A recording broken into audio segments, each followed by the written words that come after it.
Batgirl, Silent Night. This is when they had Cassandra Cain as Batgirl, and this was actually the first Batgirl series that there was. There were mini series and things like that, but this is the first ongoing Batgirl series, and it wasn't Barbara Gordon, believe it or not. Interesting that that's the case. This was written by Kelly Puckett and drawn mostly by Scott Peterson.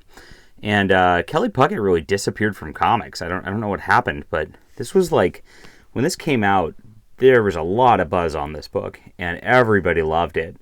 And Puckett worked for like 3 years and then was gone, and I don't know what happened. But it'd be interesting.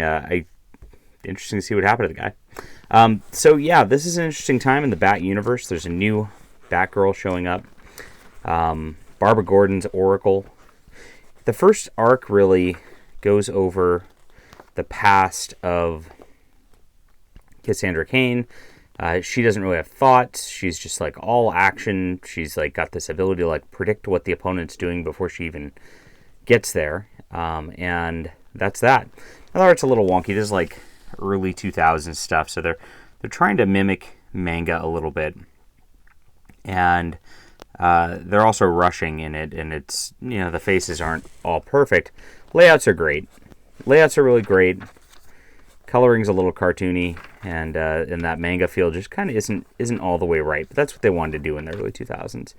Kind of came after Todd McFarlane a little bit with the way that faces were drawn, and except for these weren't done quite as pretty. It's just what it is. So Batman's worried about her. You know, is she ready? And all that, and he actually tells her to not fight supervillains in this. And then, of course, Kane is watching, and he's the bad guy, of course. Trained her to be an assassin. Now, this one, she's going out, and there's a guy who gets kidnapped and all that, and she's trying to rescue him. And he actually dies over the course of this, and then Batman goes, "She failed." Now, what's amazing about this is like the pacing, because she's not there's no internal thoughts on this stuff. It just goes so fast through these issues, and this was a kind of emotionally jarring one right here. And then that it kind of changes. Like, I mean, I guess it's pretty fun to do that for a few issues as Batgirl fights her way along things with this stuff. But what happens is a telepath like fixes her brain and gives her kind of like internal dialogue and all that. And after this, she's not perfect anymore. She's having trouble with what she's doing. And Bruce Wayne tries to retrain her from this point forward. The art's consistent. Well, I gotta say, it's like, at least it's not like a bunch of fill-in artists. It's pretty consistent through this. And, you know, I mean, when you get something like that, it's nice. But you see, it's all pretty dynamic. Even though the you know, it may not be the prettiest and all that, but it is pretty dynamic. And so we deal with that telepath for a bit. And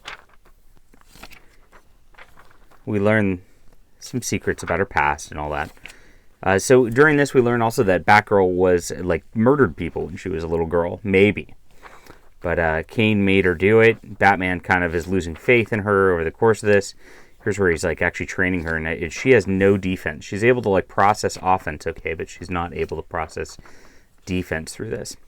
Eventually, Lady Shiva, a deadly assassin, shows up and kind of tests her, and she'll actually show up throughout the series here, which is kind of a fun beginning to this.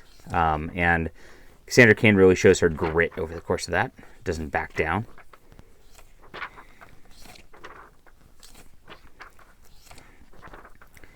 And eventually, Lady Shiva gives her abilities back. But she says that in a year's time, she's going to have a duel to the death with her, and you can't avoid it.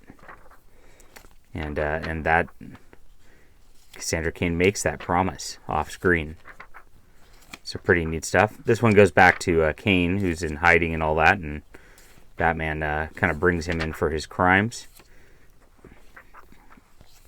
And Batgirl deals with him. It makes me wonder, like, does she really know him or anything like that? Because she eventually kind of rescues him from a situation that's the case there. Then there's a crossover with Officer Down. And this Officer Down, Gordon gets shot and is retired. Batgirl suspects Catwoman. It's a big crossover event. And, you know, it works better in the crossover event than it does here. And then we get the annual at the end of it. And the annual's got a little different art. in regards to this, and maybe it's a little better on some regards. Different writer completely too, though. They go to India and like chase down this like shapeshifter is what ends up happening. It's a very wildly different story than it's just Batman and Batgirl together on this adventure. Wildly different than the Kelly Puckett stuff, and it's all right, but it doesn't quite work. So there it is. Okay. I'm sorry. I called Scott Peterson the writer, the artist. He actually had the writing credit on that annual. It is Damian Scott, I believe. Yep, who's the artist for the main book.